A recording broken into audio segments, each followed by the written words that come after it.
வணக்கம் நண்பர்களே, இந்த பகுதியில் நம்ம என்ன பார்க்க போகிறோம் அப்படின்னா 10ஆம் வகுப்பில் இயல் 6ல் இருக்கக்கூடிய ஒரு செய்யுள் பகுதி தான் பார்க்க போகிறோம். இந்த பாடம் இம்பார்ட்டண்ட்டாக சார் அப்படின்னா டெஃபினட்டாக இம்பார்ட்டன்ட். ரீசன் என்ன அப்படின்னா நமக்கு பகுதியாக இலக்கியமில் கம்பராமாயணம் டேரெக்டாக சிலபஸில் கொடுத்துருக்காங்க. Exam point of view questions இதிலேருந்து கேட்பாங்க. அதனால் டெஃபினட்டாக இந்த பாடத்தை முக்கியத்துவம் கொடுத்து பார்க்கணும். சரிங்களா? ஓகே, இப்போ இந்த பாடத்திலேருந்து கொஷின்ஸ் எப்படிலாம் கேட்பாங்க அப்படின்னா நூலினுடைய குறிப்புகள் கேட்கலாம், ஆசிரியனுடைய குறிப்புகள் கேட்கலாம், பாடல் வரிகளை கொடுத்துட்டு அது இடம்பெற்றிருக்கக்கூடிய நூல் என்ன, ஆசிரியர் யார் அப்படின்றத கேட்கலாம், கருத்து கேட்கலாம், பொருள் கூறுக கேட்பாங்க. சரிங்களா? இதெல்லாம் நம்ம பார்க்க போகிறோம். ஸோ ஃபஸ்ட்டு பார்த்திங்க அப்படின்னா நம்ம குறிப்புகள் பார்க்கலாம். குறிப்புகள் பார்த்துட்டு அதுக்கடுத்து நம்ம பாடல் பார்க்கலாம். சரிங்களா? இப்போ இந்த நுழைமுன்னில் என்ன கொடுத்துருக்காங்க அப்படின்றத பாருங்கள். இது starting exam point of view எதுவும் கிடையாது. இதில் ஒரு கவிஞன் கவிதை எப்படி வடிக்கிறான் அப்படின்றதான் இதில் சொல்லியிருப்பாங்க. இது தேவையில்லாத கான்செப்ட், ஜென்ரல் இன்ஃபர்மேஷன்ஸ் தான். சரிங்களா? அதுக்கடுத்து இந்த லாஸ்ட்டாக இருக்குது பாருங்கள். கம்பன் இசைத்த கவியெல்லாம் நான் அப்படின்னு சொன்னது யார் அப்படின்னா பாரதியார். கம்பன் இசைத்த கவியெல்லாம் நான் அப்படின்னு பாரதியாரனுடைய கூற்றுது. சரிங்களா? ஓகே, அதுக்கு அடுத்து லாஸ்ட்டாக வாங்க குறிப்புகள் பார்க்கலாம். குறிப்புகள் பார்த்துட்டு அதுக்கடுத்து நம்ம பாடல் வரிகள் பார்க்கலாம். சரிங்களா? ஓகே, இப்போ இதில் நூல்வெளியில் கொடுத்துருக்காங்க இல்லையா? நூல்வெளியில் முதல் பத்தியில் இருக்கிறது நூலினுடைய குறிப்புகள், இரண்டாவது பத்தியில் இருக்கிறது ஆசிரியனுடைய குறிப்புகள். ஃபஸ்ட்டு நூலுடைய குறிப்புகள் பார்க்கலாம். கம்பராமாயணம் அப்படின்னு நம்ம சொல்கிறோம். இது கம்பர் டைரெக்டாக அவர் எழுதினாரா அப்படின்னா அப்படி கிடையாது. வடமொழியில் சமஸ்கிருதத்தில் வால்மீகி அவர்கள் எழுதியிருப்பாங்க. அதை தழுவி எழுதப்பட்ட நூல் தான் கம்பராமாயணம். சரிங்களா? அதை அப்படியே எழுதலை, இங்கே தமிழ் சமுதாயத்துக்கு தகுந்த மாதிரி அந்த கதையை தழுவி கம்பர் அவர்கள் எழுதினார். அப்போ கம்பர் அவர்கள் எழுதுகிறப்ப இது கம்பர் அவர்கள் என்ன நேம் வச்சார் அப்படின்னா ராம அவதாரம் அப்படின்னு தான் நேம் வச்சார். ராமா அவதாரம் அப்படின்னு தான் பேர் வச்சிருப்பார். அதான் இங்கே கொடுத்துருப்பாங்க. ராமனது வரலாற்றை தமிழில் வழங்கி ராமாவதாரம் என பெயரிட்டார். அப்போ எப்படி சார் கம்பராமாயணம் அப்படின்னு வந்தது அப்படின்னா கம்பருக்கு சிறப்பு செய்வதற்காக நம்ம அதை கம்பராமாயணம் அப்படின்னு அழைச்சோம். சரிங்களா? 6 காண்டங்களே உடையது. சரிங்களா? 6 காண்டங்களே உடையது. காண்டங்கள் அப்படின்னா பெரும்பிரிவு, படலம் அப்படின்னு சொல்லுவாங்க. அது உட்பிரிவு. இதெல்லாம் கூட கேட்பாங்க. சரிங்களா? அப்போ கம்பராமாயண பாடல்கள் சந்தநயம் மிக்கவை, ரைமிங்காக இருக்கும். அவற்றுள் அழகுணர்ச்சி மிக்க சில கவிதைகள் நமக்கு பாடப்பகுதியில் கொடுத்துருக்காங்க அப்படின்றாங்க. சரிங்களா? ஓகே, அதுக்கடுத்து குறிப்புகள் பார்க்கலாம். கல்வியில் பெரியவர் கம்பர், கம்பன் வீட்டு கட்டுத்தறியும் கவி பாடம், இதெல்லாம் முதுமொழி. சரிங்களா? அதை கம்பனை போற்றி புகழப்பட்ட முதுமொழிகள். கல்வியில் பெரியவர் கம்பர், கம்பன் வீட்டு கட்டுத்தறியும் கவி பாடம். இவர் எந்த நாட்டை சேர்ந்தவர் அப்படின்னா சோழ நாட்டை சேர்ந்தவர், திருவழுந்தூரை சேர்ந்தவர். சோழ நாடு திருவழுந்தூரை சேர்ந்தவர். யார் இவர் ஆதரித்தவர் அப்படின்னா திருவெண்ணைநல்லூர் சடையப்ப வள்ளல் இவர் ஆதரிச்சிருப்பார். சரிங்களா? திருவெண்ணைநல்லூர் இதெல்லாம் எக்ஸாம்ஸில் கேட்கக்கூடிய கொஷின்ஸு. திருவெண்ணைநல்லூர் சடையப்ப வள்ளலால் ஆதரிக்கப்பட்டவர் தான் கம்பர். சோழநாடு திருவழுந்தூரை சேர்ந்தவர். விருத்தம் என்னும் ஒன்பாவிற்கு உயர் கம்பன், அதை விருத்தப்பாக்களை பாடக்கூடிய சிறப்பானவர். விருத்தப்பாக்களை பாடல்களை ஏற்றுவதில் சிறப்பு மிக்கவர். அதனால் இவர் விருத்தம் என்னும் ஒன்பாவிற்கு உயர் கம்பன் அப்படின்னு புகழப்பட்டவர். இது யார் புகழ்ந்தார் அப்படின்னா பலப்பட்டடை சொக்கநாத புலவர் புகழ்ந்தார். சரிங்களா? அதை நோட் பண்ணிங்க. விருத்தம் என்னும் ஒன்பாவிற்கு உயர் கம்பன் அப்படின்னு பலப்பட்டடை சொக்கநாத புலவர் இவரை புகழ்ந்திருப்பார். ஓகே, இவர் இயற்றிய நூல்கள்லாம் என்ன அப்படின்னு கொடுத்துருக்காங்க பாருங்கள்.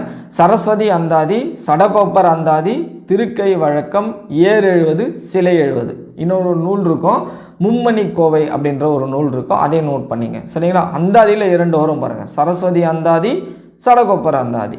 ரைமிங்காக இருக்கு. சரஸ்வதி அந்தாதி, சடகோப்பர் அந்தாதி. 70ல் ஏர் எழுவது, சிலை எழுவது. 70ல் ஏர் எழுவது, சிலை எழுவது. சரிங்களா? அதுக்கடுத்து திருக்கை வழக்கம், திருக்கை வழக்கம், மும்மணிக்கோவை, இதெல்லாம் அவர் இயற்றிய நூல்கள். சரி, அடுத்து நம்ம பாடல் பார்க்கலாம். ஸோ பாடல் பார்த்தீங்க அப்படின்னா இது எப்படி கொஷின்ஸ் கேட்பாங்க பாடல்களில் இருந்து அப்படின்னா பாடல் வரிகளை கொடுத்துட்டு நூல் ஆசிரியர் கேட்கலாம், பொருள் கூறுக கேட்பாங்க, கருத்து கேட்பாங்க. இந்த 3 விதமாக தான் கொஷின்ஸ் அமையும். சரிங்களா? அதில் 6 பாடல்கள் இருக்குது. ஒவ்வொரு பாடலும் ஒவ்வொரு கான்செப்ட்டு, ஏன்னா தொடர்ச்சியாக இருக்காது. அதனால் எளிமையாக நம்ம எக்ஸாம் பாயிண்ட் ஆஃப் கேட்டாங்க அப்படின்னா அட்டன் பண்ணலாம். எப்படி நம்ம அதை எக்ஸாமில் எப்படி ஆன்சர் பண்ணலாம் அப்படின்றத நம்ம பார்க்க போகிறோம் மெயினாக. சரிங்களா? ஓகே, பாலகாண்டம் என்ன காண்டத்தில் இடம்பெற்றிருக்கு? பாலகாண்டம் ஆற்று படலம். சரிங்களா? அப்போ ஆற்று படலம் கொடுத்துருக்காங்க. அப்போ எந்த ஆறை பற்றி இங்கே பேசியிருக்காங்க அப்படின்னா சரையு ஆறை பற்றி இங்கே பேசியிருக்காங்க. அவ்வளோதான். இப்போ இந்த பாடல் பார்த்தீங்க அப்படின்னா சரையு ஆறு ரிலேட்டடான பாடல்களாக இருக்கும். அவ்வளோதான். இப்போ ஃபஸ்ட் பாயிண்ட் சொல்கிற பாருங்க. இப்போ இந்த பாடலை கொடுத்துட்டா நான் எப்படி சார் எக்ஸாமில் ஐடென்டிஃபை பண்ணுறது? சோலை தோறும் பொய்கை தோறும் வனம் தோறும் உடம்பு தோறும் அப்படின்னு முடிஞ்சிருக்கு பாருங்கள். தோறும் தோறும் தோறும் முடிஞ்சிருக்கு. அப்போது இது வந்து இந்த வேர்டு பார்த்துங்க, இது கம்பராமாயணம் பாடல் அப்படின்னு ஞாபகம் வச்சுங்க. சரிங்களா? இப்போ நம்ம கான்செப்ட் பார்க்கலாம் பாருங்கள். ஒன்றும் இல்லைங்க, அந்த ஆறுன்றது எப்படி இருக்கும்? சோலை வனத்தை கடந்து, நீர்நிலைகளை கடந்து, இந்த காடை கடந்து, சரிங்களா, வயல்களை கடந்து அப்படியே அந்த ஆறு வந்து வருது. அதுதாங்க இங்கே கொடுத்துருக்காங்க. அவ்வளோதாங்க, இதில் வேறு எதுவும் இல்லை. சரிங்களா? ஸோ அதை தான் வந்து பார்க்க போகிறோம். தாதுகு தாதுகு அப்படின்னா மகரந்தம் அப்படின்னு அர்த்தம். சரிங்களா? இங்கே இருக்குது பாருங்கள். சரிங்களா? பொருள் கூறுக பார்த்துங்க, அதை கேட்பாங்க. அதுக்கடுத்து இந்த பூக அப்படின்னா வந்து பாக்கு. சரிங்களா? இங்கே கொடுத்துருக்காங்க பாருங்கள்.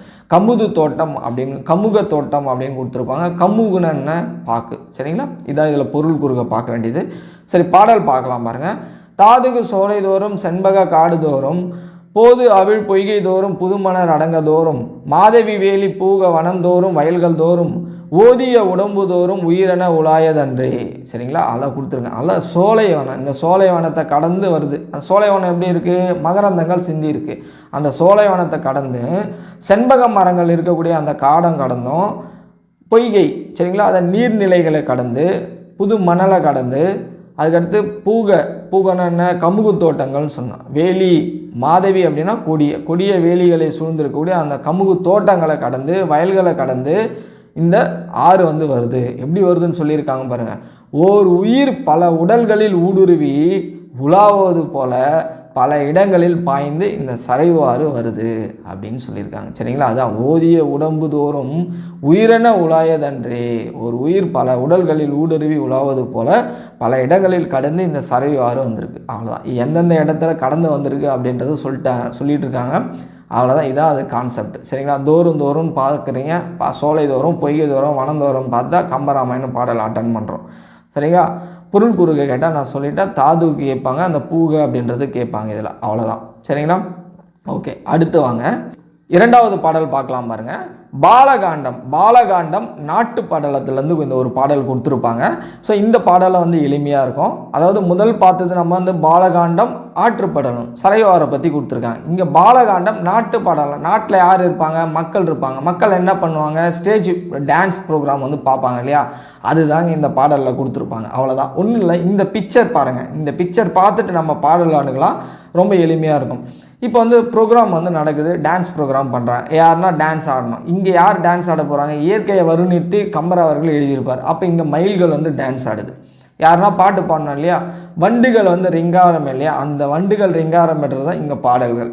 அதுக்கடுத்து லைட் எஃபெக்ட் கொடுக்கணும். தாமரை பூ தான் வந்து லைட் எஃபெக்ட் கொடுக்க போகுது. யாருன்னா மத்தளை வாசிக்கணும். யார் வாசிக்கணும் பாருங்கள். இங்கே யார் வாசிக்கிறாங்க? மேகங்களும் மத்தளை வந்து வாசிக்குது. சரிங்களா? அதுதான் வந்து இங்கே வந்து கொடுத்துருப்பாங்க. சரிங்களா? அதுக்கடுத்து நீர்நிலைகளினுடைய அந்த அலைகள் தான் வந்து ஸ்க்ரீனு அப்படின்லாம் வந்து சொல்லியிருப்பாங்க.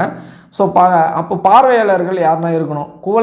குவளை மலர்கள் தான் வந்து பார்வையாளர்கள் அப்படின்றத இங்கே வந்து சொல்லியிருப்பாங்க, ஆடியன்ஸு. ஓகேவா? இப்போ பார்க்கலாம் பாருங்கள். பாலகாண்டம் நாட்டு படலம். ஏன்னா படலம் கேட்கலாம், காண்டமும் கேட்கலாம். பாடல்களை கொடுத்துட்டு இது என்ன காண்டத்தில் இடம்பெற்றிருக்கு, என்ன படலத்தில் இடம்பெற்றிருக்கு அப்படின்னு தாராளமாக வந்து கொஷின்ஸ் வந்து கேட்கலாம். சரிங்களா? அதுதான் இப்போ நம்ம வந்து பார்க்க போகிறோம். தண்டலை மயில்களாட தாமரை விளக்கந்தாங்க கொண்டல் கண் முழவினேங்க குவளை கண் விழித்து நோக்க தெண்டிரை எழினி காட்ட தேம்பிழி மகரையாழின் வண்டுகளின் இது பாட மருதம் வீற்று இருக்கு மாதோ. இங்கே மாதோ அப்படின்னா இது வந்து அசை சொல் அப்படின்னு அர்த்தம். அசை சொல்னா என்ன அப்படின்னா அந்த பாடல் வரிகளை வந்து முழுமை பெறுவதற்காக ஒரு வேர்டு வந்து ஆட் பண்ணுறாங்க. இது வந்து எந்த மீனிங்குமே இது வந்து கிடையாது மாதோ அப்படின்றது. சரிங்களா? ஓகே. தன் அப்படின்னா குளிர்ச்சி அப்படின்னு அர்த்தம். சரிங்களா? அதான் கொடுத்துருப்பாங்க பாருங்கள். குளிர்ச்சி பொருந்தி அந்த சோலைகளில் மயில்கள் வந்து ஆடிட்டுருக்கு. அதான் மயில்கள் ஆட. அவ்வளோதான். இங்கே இந்த வந்து பார்க்குறீங்க, மயில்கள் வந்து ஆடுதா? ஆடுது.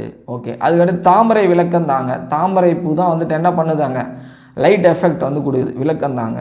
கொண்டல் அப்படின்னா நீர்நிலைகள் அப்படின்னு அர்த்தம். கொண்டல் அப்படின்னா மேகம் அப்படின்னு அர்த்தம். அந்த மேகம் தான் வந்து மத்தளம் வாசிக்குது. அதுதான் இங்கே கொடுத்துருக்காங்க. முழவி அப்படின்னா இசைக்கருவி வாசிக்கிறது. கொண்டல் அப்படின்னா மேகம். அந்த மேகம் வந்து மத்தளம் வந்து வாசிக்குது. குவளை மலர் கண் விழித்து பார்க்க. குவளை மலர்கள் அவங்க தான் வந்து ஆடியன்ஸ். சரிங்களா? தெண்டிரை எழினி காட்ட. தெண்டிரை அப்படின்னா நீர்நிலை. தெண்டிரை தான் நீர்நிலைகள். அந்த நீர்நிலைகளுடைய அலைகள் தான் வந்துட்டு பார்த்தீங்க அப்படின்னா எழினி அப்படின்னா திரைச்சீலைன்னு அர்த்தம், ஸ்க்ரீன் அர்த்தம். ஓகேவா? அப்போ ஸ்டேஜ் ப்ரோக்ராம் நடத்துகிறாங்க, ஸ்க்ரீன் போடுவாங்க இல்லையா? அப்போ அந்த ஸ்க்ரீன் யார் இங்கே அப்படின்னா நீர்நிலையினுடைய அலைகள் தான் வந்து ஸ்க்ரீன் அப்படின்றாங்க.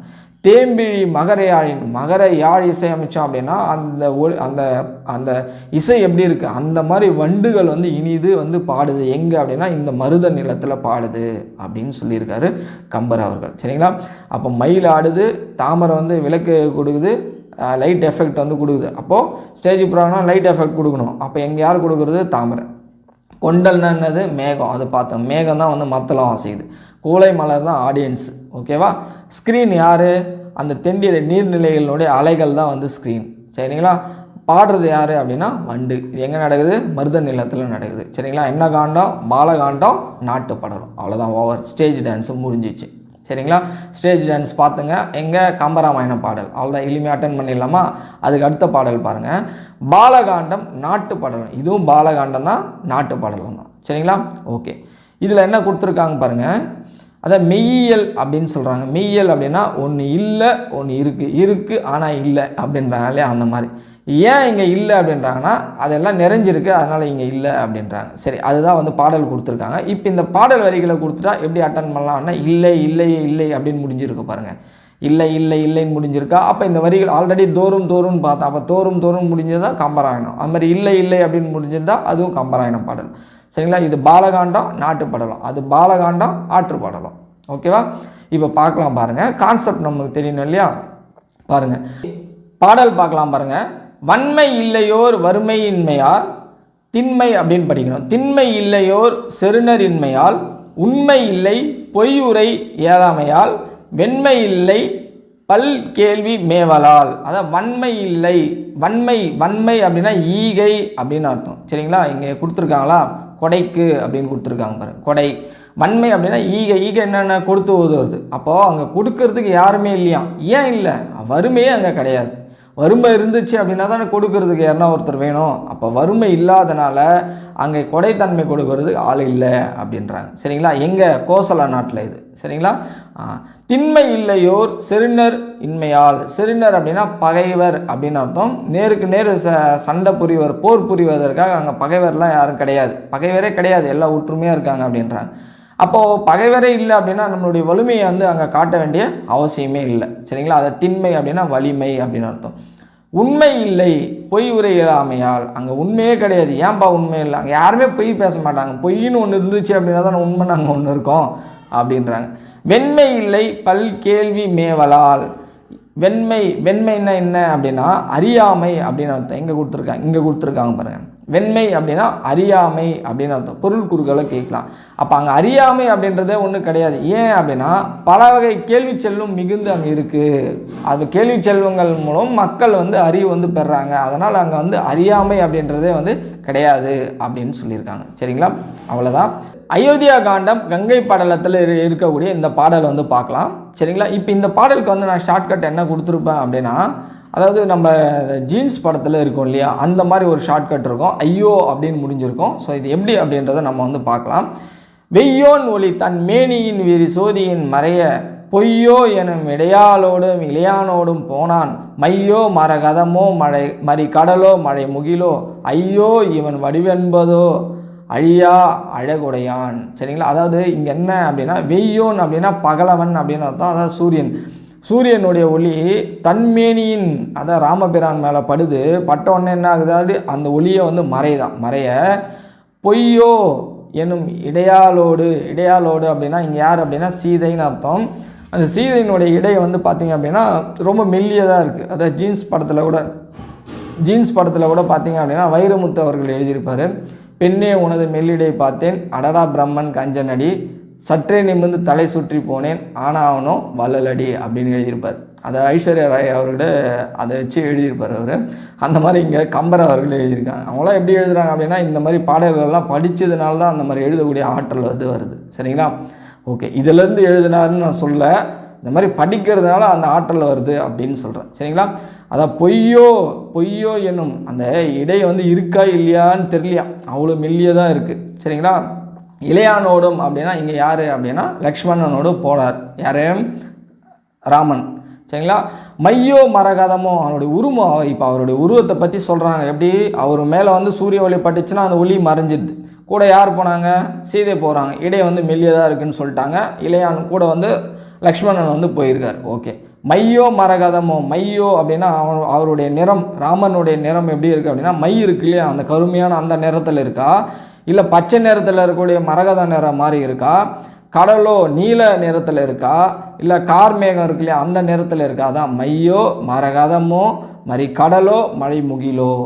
ஐயோ இது இந்த மாதிரிலாம் இருக்கா அப்படின்னு சொல்லிட்டு ஐயோ அவர் வடிவு என்பதே அதை சொல்லியிருக்காங்க.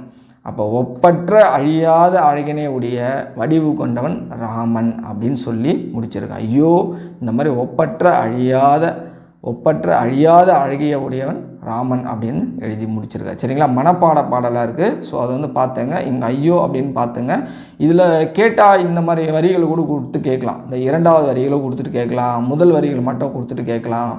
சரிங்களா, அது எளிமையாக வந்து நம்ம ஆன்சர் பண்ணிடலாம். சரிங்களா, மரகதம் இதெல்லாம் வந்து நம்ம எங்கே பார்த்தோம் அப்படின்னா கம்பராமாயண பாடலில் பார்த்தோம் அப்படின்னு நம்ம ஆன்சர் பண்ணலாம். இந்த இடையாளோடு அப்படின்றது பார்த்துங்க, இந்த ஜீன்ஸ் படத்தில் அப்படின்றது ஞாபகம், இடையாள் அப்படின்றத வச்சு ஞாபகம் வச்சுங்க எழுதுங்க. சரிங்களா, ஓகே, அவ்வளோதான். அடுத்த பாடல் பார்க்கலாம் பாருங்கள். அயோத்தியா காண்டம் கங்கை கான் பாடலம். சரிங்களா, அயோத்தியா காண்டம் கங்கை பாடலம் பார்த்தோம். இதில் அயோத்தியா காண்டம் கங்கை கான் பாடலத்தில் இடம்பெற்றக்கூடிய ஒரு பாடலாக வந்து கொடுத்துருக்காங்க. இங்கே ஒரு தொடர் இருக்க பாருங்கள், ஒரு சென்டென்ஸு. ஓசை தரும் இன்பம் ஓமையிலா இன்பமடா அப்படின்னு சொன்னது யார் அப்படின்னா பாரதியார். ஓசை தரும் இன்பம் ஓமையிலா இன்பமடா அப்படின்னு பாரதியினுடைய கூற்று இது. சரிங்களா, ஓகே. இப்போ இந்த பாடல் வரிகளை கொடுத்துட்டா எப்படி அட்டன் பண்ணலாம் அப்படின்னா ஆழ வேழ தோழ ஏழ அப்படின்னு இருக்கு பாருங்கள், ரைமிங்காக இருக்குது பாருங்கள், அப்படி தான் இடம்பெற்றிருக்கும் இது. சரிங்களா, ஆழ வேழ தோழ ஏழ அப்படின்னு இடம்பெற்றிருக்குல்லையா, ரைமிங்காக இருக்குல்லையா, அதை வச்சு நம்ம அட்டன் பண்ணிடலாம் இது. சரிங்களா, இதில் வந்து பார்த்திங்க அப்படின்னா இது யார் ரிலேட்டடாக இருக்கும் அப்படின்னா குகன் பரதன் ரிலேட்டாக இருக்கும். சரிங்களா, அதான் பரதன் வந்து பார்த்திங்க அப்படின்னா நாட்டை வந்து ராமன் பிரான் தான் வந்து அண்ணன் ஆட்சி செய்யணும் அப்படின்னு சொல்லிட்டு அழைப்பதற்காக வருவார். ஆனால் படைகள்லாம் வந்து எடுத்துகிட்டு வருவார் சேஃப்டிக்காக. ஆனால் குகன் வந்து தொலைவில் இருந்து பார்க்கும்போது பார்த்திங்க அப்படின்னா பரதன் வந்து போர் புரியறதுக்காக ராமனோட போர் புரியறதுக்காக வரான் அப்படின்னு சொல்லிட்டு குகன் வந்து நினச்சிட்டு இந்த பாடலை வந்து பாடியிருப்பார். அந்த மாதிரி இது இருக்கும். சரிங்களா, ஓகே, அதான் இது வந்து இருக்கும். ஸோ இதை வந்து பார்த்துங்க, ஷார்ட்கட் இதை பார்த்துங்க. ஆழ வேழ தோழ ஏழ இதை வச்சு நம்ம எழுதிடலாம். இப்போ வந்து கான்செப்ட் வந்து நமக்கு தெரியும், அதை வச்சா இன்னும் வந்து எளிமையாக இருக்கும். சரிங்களா, ஆழ நெடுந்திரை யார் கடந்தவர் போவாரோ, அதாவது ஆழமான நீ பெரிய அலைகளை உடைய இந்த கங்கை ஆற்றை கடந்து போயிடுவாரா யார்? பரதன் வராரு, அதை பார்த்து குகன் சொல்கிறாரு. இப்போ இந்த ஆழமாக இருக்கக்கூடிய பெரிய அலைகள் இருக்கக்கூடிய இந்த கங்கை ஆற்றை கடந்து பரதன் வந்து போயிடுவாரா? வேழம் நெடும்படை, வேழம் அப்படின்னா யானை, இந்த யானை படையை அழைச்சிட்டு வராரு யார்? பரதன் வந்து வராரு. அவர் சேஃப்டிக்காக யானை படையோடு வராரு. ஆனால் இந்த யானை படை அழைச்சிட்டு ராமபிரானோட போர் புரியறதாக வராரு அப்படின்ட்டு குகன் வந்து நினச்சிருப்பார். அப்போது அந்த யானை படையை கண்டு நான் என்ன பயந்துருவேனா? இந்த வில்லை வச்சுட்டு என்னன்னா நான் வில்வித்தையில் சிறந்தவன், அதாவது இங்கே சொல்லியிருப்பார், விலகி செல்கின்ற வில்வீரன் நான், அந்த யானை படைக்கு வந்து நான் பயந்து போயிடுவேனா?